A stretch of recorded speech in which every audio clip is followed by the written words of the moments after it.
এক্ষেত্রে আমরা বলবো যে কেউ যদি স্বপ্নে রশি দেখে, স্বপ্নে যদি সে রশি দেখে তাহলে এটা গুড সাইন। এটা কেমন যেন আল্লাহর সাথে একটা প্রতিশ্রুতির সাথে সম্পৃক্ত, কারণ আল্লাহ তাআলা কোরআনে ইরশাদ করেছেন ওয়াতাসিমু বিহাবলিল্লাহি জামিআ। আরবিতে রশি আরবি হচ্ছে হাবল, মানে ওয়াতাসিমু বিহাবলিল্লাহি জামিআ, তোমরা আল্লাহর রজ্জু বা রশিকে আঁকড়ে ধরো। তাহলে রশি দেখা মানে এখানে আমরা আল্লাহর ওয়াদাগুলো যেন পূরণ করি, আল্লাহর আনুগত্য যেন আমরা প্রপারলি করতে পারি, এটা ইঙ্গিত করছে। এরপর স্বপ্নে যদি আমরা কাক দেখি, এটা সাধারণত একটা নেগেটিভ সাইন বহন করে, কারণ কাককে আল্লাহ রাসূল সাল্লাল্লাহু আলাইহি ওয়াসাল্লাম ফাসিক বা ফুয়াইসিক বলেছেন। সো আমরা যদি স্বপ্নে কাক দেখি, এটাকে আমরা পজিটিভ কোনো সাইন মনে না করে নেগেটিভ সাইন মনে করতে পারি। তৃতীয়ত, আমরা যদি স্বপ্নে লম্বা কাপড় দেখি, এটা গুড সাইন। কারো গায়ে যদি লম্বা জামা থাকে তাহলে এটা গুড সাইন, আর খাটো জামা থাকলে সাধারণত এটা নেগেটিভ সাইন। এক্ষেত্রে আমরা সহিহ বুখারীর একটি হাদিসকে উল্লেখ করতে পারি। আল্লাহর হাবিব সাল্লাল্লাহু আলাইহি ওয়াসাল্লাম বলেছেন যে আমার সামনে অনেক মানুষকে পেশ করা হলো, তাদের কারো জামা নাভি পর্যন্ত, কারো জামা হাঁটু পর্যন্ত, কারো জামা পা পর্যন্ত। আর সেক্ষেত্রে ওমরে ফারুককে দেখলাম যে এত লম্বা জামা পরে সে হেঁটে যাচ্ছে, সে তার জামা টেনে টেনে নিয়ে যাচ্ছে। তো সাহাবারা বললেন মা আউয়ালতাহু ইয়া রাসূলুল্লাহ, হে আল্লাহর রাসূল, আপনার এই স্বপ্ন থেকে আপনি কি বোঝাতে চাইলেন? আল্লাহ রাসূল সাল্লাল্লাহু আলাইহি ওয়াসাল্লাম বললেন আউয়ালতুহু আদ-দীন, এটা দ্বারা আমি দ্বীনদারি বোঝাতে চাইলাম।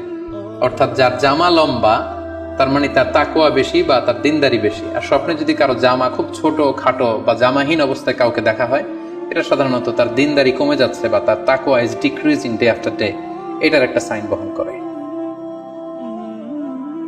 পাশাপাশি দুধ, স্বপ্নে যদি কেউ দেখে সে দুধ খাচ্ছে, এটা একটা ভালো সাইন। স্বপ্নে দুধ খেতে যদি দেখা হয় তাহলে তার জ্ঞান বৃদ্ধি পাবে বলে এটা একটা সাইন বা আলামত বহন করে। সেক্ষেত্রেও আমরা বুখারীর একটা হাদিস উল্লেখ করতে পারি, যেখানে আল্লাহ রাসূল সাল্লাল্লাহু আলাইহি ওয়াসাল্লাম একটা স্বপ্নের কথা সাহাবাদেরকে শেয়ার করছিলেন। তিনি বললেন যে আমাকে এক বাটি দুধ দেয়া হলো, আমি সেখান থেকে দুধ খেলাম, তারপর দেখলাম যে আমার আঙ্গুল থেকে দুধ বের হচ্ছে, আর সেখানে যে অবশিষ্ট দুধ রয়ে গেল সেটা আমি ওমরে ফারুকের মুখে দিলাম। ওমরে ফারুক সেই অবশিষ্ট দুধটা খেলো। এই স্বপ্নের কথা শুনে সাহাবারা বললেন মা আউয়ালতা বিহি ইয়া রাসূলুল্লাহ, হে আল্লাহর রাসূল, এটা দিয়ে আপনি কি ব্যাখ্যা করলেন? ফামা আউয়ালতাহু ইয়া রাসূলুল্লাহ, আল্লাহ রাসূল সাল্লাল্লাহু আলাইহি ওয়াসাল্লাম বললেন আল ইলম, এটা দিয়ে আমি জ্ঞানের ব্যাখ্যা করেছি। অর্থাৎ দুধ হচ্ছে জ্ঞানের প্রতীক।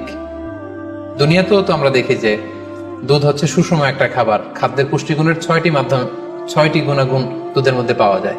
সো কেউ যদি স্বপ্নে দেখেন যে তিনি দুধ পান করছেন, আশা করা যায় এটা তার জন্য ভালো সাইন, তার জ্ঞান বাড়বে বলে আমরা ধারণা করতে পারি। এবার স্বপ্নে যদি কেউ দেখে যে সে আজান দিচ্ছে, এটাও ভালো সাইন। স্বপ্নে আজান দেয়া এটা সাইন হচ্ছে সে হয়তো অচিরে হজ করতে যাবে। হজের সাথে আজানের কি সম্পর্ক? এর কারণ হচ্ছে সূরা হজ্জে আল্লাহ তাআলা সাইয়েদনা ইব্রাহিম আলাইহিস সালামকে যখন বলেছিলেন যে তুমি হজ শুরু করো, তখন তিনি বলেছিলেন ইব্রাহিম তুমি আজান দাও, ওয়াআযিন ফিন নাসি বিল হজ্জ ইয়াতুকা রিজালা ওয়া আলা কুল্লি দামির ইয়াতিনা মিন কুল্লি ফাজ্জিন আমিক।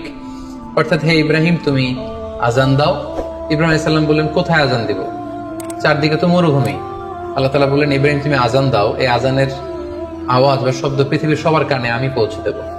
তো সাইয়েদনা ইব্রাহিম আলাইহিস সালাম তখন হজের আজান দিলেন বা ঘোষণা দিলেন। আজান শব্দের অর্থ হচ্ছে অ্যানাউন্স, টু অ্যানাউন্স, মানে ঘোষণা দেয়া।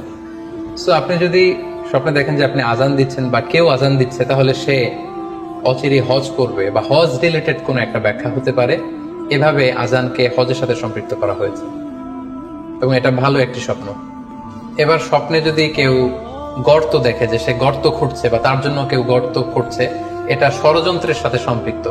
কেননা আরবি প্রবাদে আছে যে মান হাফারা হুফরাতান ওয়াকা ফিহা, কেউ যদি কারোর জন্য গর্ত করে তাহলে সেই গর্তে সে নিজে আগে পড়বে। তাহলে গর্ত করা মানে অনেকটা কারো বিরুদ্ধে শত্রুতা করা বা ষড়যন্ত্র করার একটা চিহ্ন বহন করে। এবার স্বপ্নে যদি কেউ নৌকা দেখে বা শিপ দেখে, জাহাজ দেখে যে সে জাহাজে আরোহণ করছে বা নৌকায় আরোহণ করছে, এটা তার জন্য একটা ভালো সাইন। সে কোনো বিপদ থেকে মুক্তি পাবে বলে ধারণা করা যেতে পারে। কারণ সূরা আনকাবুতের 15 নম্বর আয়াতে আল্লাহ বলছেন ফাআনজাইনাহু ওয়া আসহাবাস সাফিনাতি ওয়া জাআলনাহা আয়াতাল লিল আলামিন। অর্থাৎ আমি নূহ আলাইহিস সালাম এবং তার সাথের ঈমানদার সবাইকে আমি এই নৌকায় উঠিয়েছি এবং মহাপ্লাবন থেকে তাদেরকে আমি বাঁচিয়েছি। আর এই মহাপ্লাবনকে আমি গোটা বিশ্বের জন্য একটা নিদর্শন করে রেখেছি। সো নৌকায় ওঠা বা জাহাজে ওঠা, কোনো শিপে বা লঞ্চে ওঠা, এটা আপনি বিপদ থেকে মুক্তি পাবেন, and you are in the safe zone, এই ধরনের একটা ইঙ্গিত বহন করে। ইমাম মুহাম্মদ ইবনে সিরিনের কাছে এক লোক এসে বলল যে ইমাম, রাআইতু কাআন্নী আহরুসু আরদান লা তুমবিত। হে ইমাম, আমি স্বপ্নে দেখেছি যে আমি একটি শস্য ক্ষেত্র চাষ করছি কিন্তু কোনো ফসল হচ্ছে না, এটার মানে কি? তিনি ব্যাখ্যা করে দিলেন, আনতা তা'জিলু আন ইমরাতিক, অচিরেই হয়তো তোমার স্ত্রীর সাথে তোমার সেপারেশন হয়ে যেতে পারে। কারণ কোরআনে স্ত্রীকে শস্য ক্ষেত্রের সাথে তুলনা করা হয়েছে মেটাফরিক্যালি। সূরা বাকারার 223 নম্বর আয়াতে আল্লাহ বলছেন, নিসাউকুম হারসুল লাকুম ফাআতু হারসাকুম আন্না শি'তুম। অর্থাৎ তোমাদের স্ত্রীরা হচ্ছে তোমাদের শস্য ক্ষেতের মতো, তোমরা যেভাবে খুশি এই শস্য ক্ষেত্রটাকে সুন্দরভাবে চাষাবাদ করতে পারো। তাহলে শস্য ক্ষেতের সাথে বা ক্রপ ল্যান্ডস এর সাথে আপনার স্ত্রীর সাথে সম্পর্ক হওয়া বা সেপারেশন হওয়া, এইভাবে ইঙ্গিত নেওয়া যেতে পারে।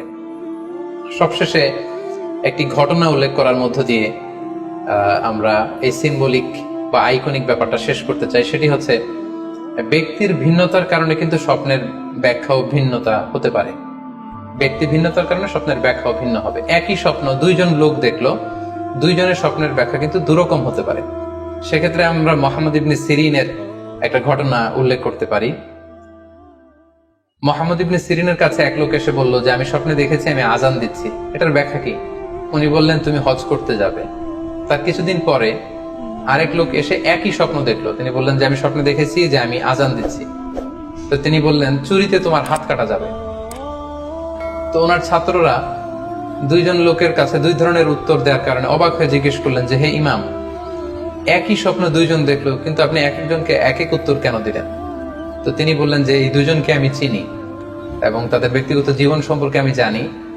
তো তাদের জীবন আচরণ, তাদের ব্যক্তিত্বের কারণে আমি দুই ধরনের ব্যাখ্যা করেছি। প্রথম জনের ব্যাখ্যা করেছি আমি সূরা হজের আলোকে, কারণ সূরা হজে আল্লাহ ইব্রাহিম আলাইহিস সালামকে বলেছেন, ওয়াযিন ফিন-নাস বিল হজ, তুমি মানুষের মাঝে হজের জন্য আজান দাও, ঘোষণা দাও। সো সেই লোকটি আজান দিয়েছে, তার মানে আশা করা যায় সে হজে যাবে। আর দ্বিতীয় লোকটির স্বপ্নের ব্যাখ্যা আমি করেছি সূরা ইউসুফের আলোকে। সূরা ইউসুফে একটি আয়াত আছে, সুম্মা আযানা মুআযযিনুন আইয়াতুহাল আইর ইন্নাকুম লাসারিকুন।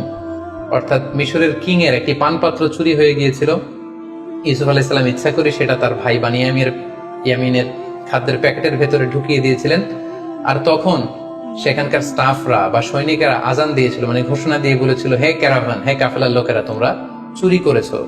তো তিনি মুহাম্মদ ইবনে সিরিন বললেন যে দ্বিতীয় লোকটার ব্যাপারে আমি জানি, সে আসলে অসাধু একজন লোক এবং তার ক্ষেত্রে সে স্বপ্নে যেহেতু আজান দিতে দেখেছে, সে কখনো হজে যাবে না, বরং সূরা ইউসুফের আলোকে চুরিতে তার হাত কাটা যাবে। তো এভাবে আমরা কোরআন সুন্নাহর আলোকে বা স্কলারদের যে অভিব্যক্তি, সেগুলোর আলোকে স্বপ্নের মধ্যে থেকে যেগুলো সিম্বলিক, আইকনিক, যেগুলো ইঙ্গিতবহ, এগুলোর ব্যাখ্যা আমরা এভাবে করতে পারি।